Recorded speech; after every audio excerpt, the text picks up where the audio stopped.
हर सास चाहती है कि उसकी बहू उसका आदर करे और हर कोई बहू चाहती है कि उसकी सास उसे अपना प्यार दे, पर फिर भी कुछ घरों में अक्सर ही सास बहू में झगड़े होते रहते हैं। इसको खत्म करने के लिए एक सास को अपनी बहू को बहू जैसे ही रखना होगा और बहू को भी अपने सभी कर्तव्य बहू जैसे निभाने होंगे, तभी यह खत्म हो सकता है। आइए आपको ऐसे ही एक सास बहू की सुंदर कहानी सुनाती हूँ। मुझे उम्मीद है आप लोगों को मेरी यह कहानी पसंद आएगी। सोनिया, मैं तुम्हें यह नहीं कहूँगी कि मैं तुम्हें बहू नहीं बेटी ही मानूंगी। बेटी बेटी होती है और बहू बहू होती है। मैं तुम्हें बेटी जैसा प्यार नहीं दूंगी, मैं तुम्हें बहू जैसा प्यार ही दूंगी। रह रह कर होने वाली सास के ये शब्द मेरे दिमाग में हथौड़े की तरह वार कर रहे थे। आज मुझे देखने रवि के साथ उसके मम्मी पापा और दीदी जीजाजी आए थे। रवि और मैं दोनों ही इंजीनियर हैं। रवि की जॉब मुंबई में थी और मेरी बंगलुरु में। रवि मेरी बुआजी के दूर के रिश्ते में कोई लगते थे। बुआजी फुफाजी रवि की और उनके परिवार की तारीफ करते थकते नहीं थे। रोहन के मम्मी की तो बुआजी इतनी तारीफ कर रही थी जैसे कि वो खुद इंजीनियर है।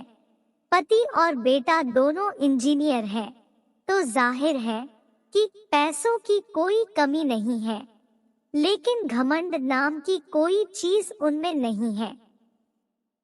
लड़ाई झगड़ा करना तो उन्हें आता ही नहीं। उलट उनकी हमेशा यही कोशिश रहती है कि उनकी वजह से किसी का दिल न दुखे। खुद इंजीनियर होने के बावजूद और इतना पैसा होने के बावजूद खाना वे स्वयं बनाती है। सिर्फ सब्जी आदि काटने के लिए काम वाली की सहायता ले लेती है। उनका मानना है कि खाना हम स्वयं ही बनाना चाहिए ताकि घर के सभी सदस्यों को शुद्ध और सात्विक भोजन मिले। इतनी तारीफ सुनकर मुझे मन ही मन लग रहा था कि यदि यह संबंध हो जाता है तो मैं अपने आप को बहुत खुश नसीब समझूंगी, क्योंकि कहा जाता है न पति पत्नी के गुण नहीं मिले तो चलता है, लेकिन सास बहू के गुण मिलना चाहिए, तभी वैवाहिक जीवन सुखी रहता है। यही सोचकर मैं मन ही मन खुश हो रही थी कि मुझे बहुत अच्छी सास मिलने वाली है। लेकिन आज जब उन्होंने बहू जैसा प्यार देने की बात कही तो वो बात किसी के भी समझ में नहीं आ रही थी। आज तक सभी ने यही सुना था कि हर सास ऐसा ही कहती है, तुम मेरी बहू नहीं बेटी हो, मैं तुम्हें बेटी जैसा ही प्यार दूंगी। लेकिन यहाँ तो उल्टा ही हो रहा है। बहू जैसा प्यार, घर में सभी को आशंका हो रही थी कि कहीं वे शादी के बाद फिल्मों वाली ललिता पवार टाइप की सास न बन जाए। यदि ऐसा हुआ तो मेरा क्या होगा? लेकिन सिर्फ इस एक बात को नजरअंदाज किया जाए तो बाकी सभी बातें अच्छी होने से घर के सभी सदस्यों को लग रहा था कि ये रिश्ता हो जाना चाहिए और आखिरकार शादी हो गई। मेरी शादी तो हो गई, लेकिन दिमाग में हर वक्त मम्मी जी के शब्द तुम्हें बहू जैसा प्यार दूंगी गूंजते रहते थे। इसलिए मैं मन ही मन डरी हुई थी। मैं रवि से इस बारे में बात नहीं कर सकती थी, क्योंकि मुझे डर था कि कहीं रवि यह न समझ बैठे कि शादी होते से ही मैंने मम्मी जी के खिलाफ उनके कान भरना शुरू कर दिए। इसलिए मैंने मन ही मन फैसला लिया था कि मैं अपना हर काम इतना परफेक्शन से करूंगी कि मम्मी जी को शिकायत का मौका ही नहीं मिलेगा। जब शिकायत का मौका ही नहीं मिलेगा तो वे ललिता पवार नहीं बन पाएंगी। इस बात का मेरे ऊपर इतना असर हुआ कि मैं हर वक्त दरिद्री सी रहने लगी। रवि ने भी 2-3 बार प्रेम से पूछा, क्या बात है, तुम खुश नहीं दिखती? तुम्हें किसी ने कुछ बोला क्या? मैं उन्हें क्या बोलती? मैंने इतना ही कहा, नहीं, ऐसी कोई बात नहीं है। नया घर, नया वातावरण, सब कुछ नया होने से शायद मैं अपने आप को एडजस्ट नहीं कर पा रही हूँ। धीरे धीरे सब ठीक हो जाएगा। मम्मी जी, पापा जी भी मेरा बहुत ख्याल रख रहे थे। हर वक्त बहुत प्यार से पेश आते। लेकिन मेरे मन में जो बहू जैसा प्यार की गांठ बैठ चुकी थी, वो निकल ही नहीं पा रही थी। सब लोग कहते हैं न कि शादी के बाद कुछ दिनों तक तो ससुराल के सभी लोग अच्छे से ही रहते हैं। असलियत तो धीरे धीरे सामने आती है। अभी तो शुरुआत है, इसलिए ये लोग प्यार जता रहे हैं। धीरे धीरे मेरा मन इन्हीं सब आशंकाओं से ग्रस्त रहने लगा। शादी के 8-10 दिनों बाद की बात है। मैं चाय बनाने के लिए दूध के पतीले में से दूध निकालने लगी तो न जाने कैसे क्या मेरे हाथ से सांडसी बराबर पकड़ी नहीं गई और पतीला हाथ से छूट गया। पूरा का पूरा गरम गरम दूध नीचे गिर गया। मैं इतनी ज्यादा डर गई कि पूछो मत। कहाँ तो मैं सोच रही थी कि मैं हर काम पूरी परफेक्शन से करूंगी और कहाँ ये दूध। उसमें भी खास बात यह थी कि दूध वाला दिन में सिर्फ एक बार सुबह ही दूध लाता था। पैकेट के दूध में मिलावट होने से वो घर में नहीं लाते थे। सभी लोग चाय का इंतजार कर रहे थे। पतीला गिरने की आवाज सुनकर मम्मी जी ने बाहर से ही आवाज लगाई, सोनिया क्या हुआ? मैं तो इतनी ज्यादा डर गई थी कि मेरे मुंह से आवाज ही नहीं निकली। तब मम्मी जी खुद किचन में आई। मम्मी जी को सामने देखकर मैं डर के मारे कांपने लगी। मुझे लगा कि अब वे जरूर ललिता पवार बन जाएगी, क्योंकि अब कल सुबह तक किसी को भी चाय नसीब नहीं होने वाली और सभी को चाय पीने की आदत है। मम्मी जी ने गिरे हुए दूध की तरफ और मेरे तरफ देखा और मैं बम फटने का इंतजार करने लगी। बस अब फटा बम, अब फटा। लेकिन ये क्या बम तो फुसका निकला। मम्मी जी मेरे पास आए और बोले, कोई बात नहीं है सोनिया, तुम इतनी डर क्यों रही हो? तुमने कोई जानबूझकर थोड़े ही गिराया है दूध। हो जाता है कभी कभी, कोई बात नहीं, तुम रिलैक्स हो जाओ। लेकिन मम्मी जी अब चाय कौन से दूध से बनेगी? दूध वाला तो कल आएगा। मैं अभी पैकेट का दूध ले लेती हूँ। लेकिन आप ही ने कहा था कि अपने यहाँ पैकेट का दूध नहीं लाते। लाते तो नहीं है, लेकिन सभी को चाय का एक तरह का नशा हो गया है, तो चाय के बिना तो नहीं रहेंगे। इसलिए इमरजेंसी में एक आध बार चलता है पैकेट का दूध। हम लोग ऑफिस में चाय पीते हैं ना, वहाँ कौन से दूध का उपयोग किया गया है क्या हमें पता चलता है? ऑफिस में हमारी मजबूरी है, लेकिन घर में जहाँ तक संभव हो शरीर के दृष्टिकोण से जो अच्छा रहता है वो करना चाहिए। इसलिए हम पैकेट का दूध नहीं लेते। लेकिन एक आध बार में कुछ नहीं होता, रोज रोज थोड़े ही दूध गिर जाएगा। अब तुम रिलैक्स हो जाओ।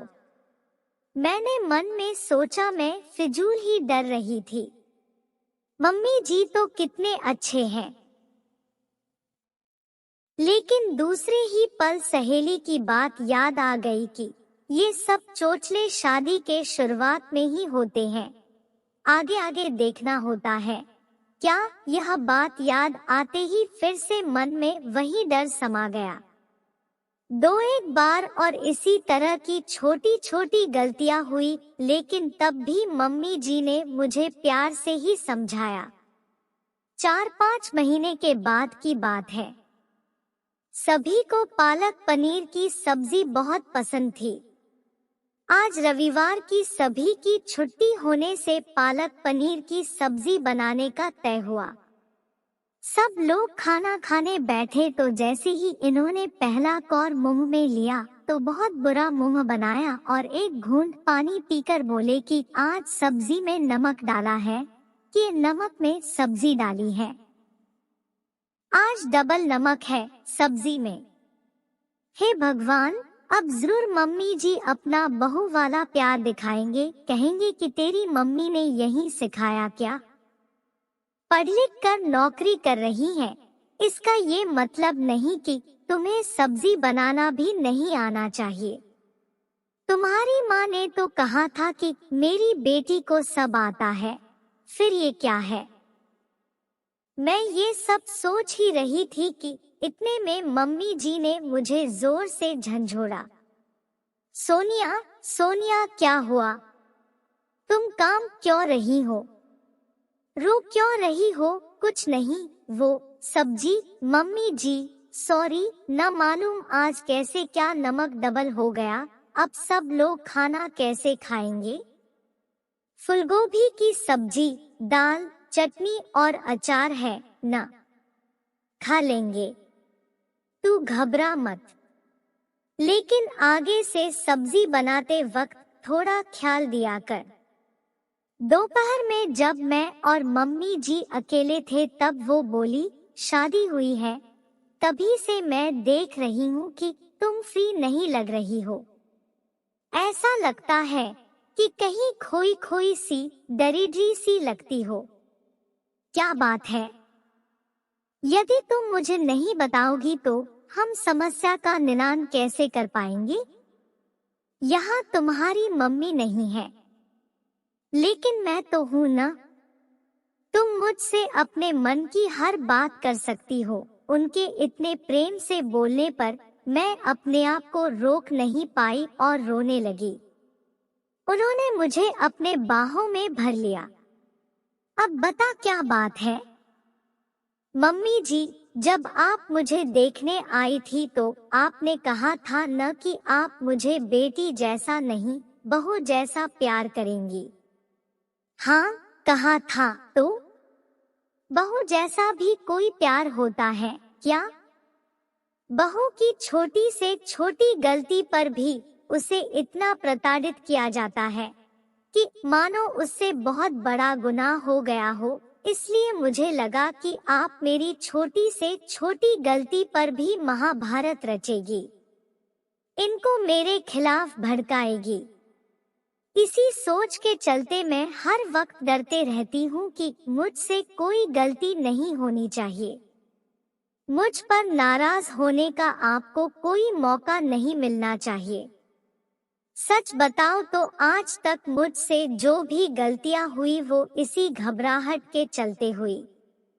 लेकिन मेरी एक बात समझ में नहीं आई। बहू जैसा प्यार करूंगी ऐसा कहने पर भी आपने आज तक अपना सासुपना नहीं दिखाया और मुझे डांटा भी नहीं। फिर आपने ऐसा क्यों कहा था कि आप बहू जैसा प्यार करेंगी? अरे पगली, मुझे नहीं पता था कि तू मेरी साधी सी बात को इतना दिल पर लगा लेगी। एक बात बता, क्या कभी तूने किसी माँ को अपने बेटी से यह कहते सुना कि वो उसे बहू जैसा प्यार करेगी?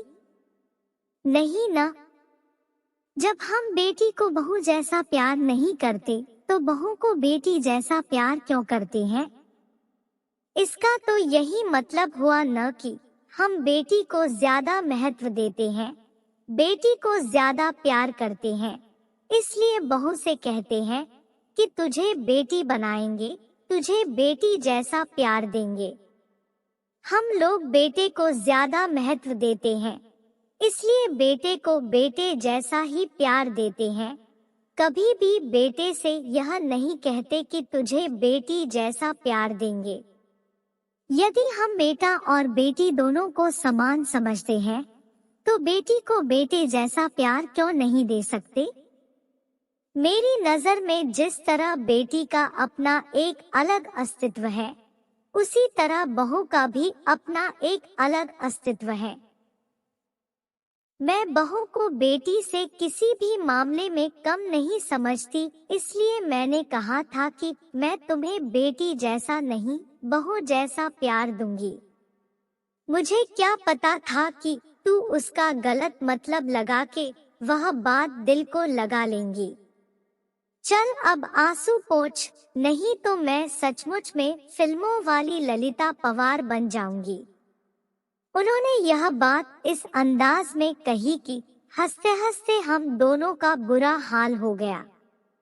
आज मुझे पता चला कि बहू वाला प्यार भी होता है। तो दोस्तों, कैसी लगी आपको हमारी आज की कहानी? आप अपने अनुभव हमारे साथ साझा करें और भविष्य में आप किस विषय पर वीडियो चाहते हैं, हमें कमेंट में बताएं और लाइक करें, शेयर करें और अगर चैनल पर नए हो तो सब्सक्राइब करें। आप सभी का धन्यवाद।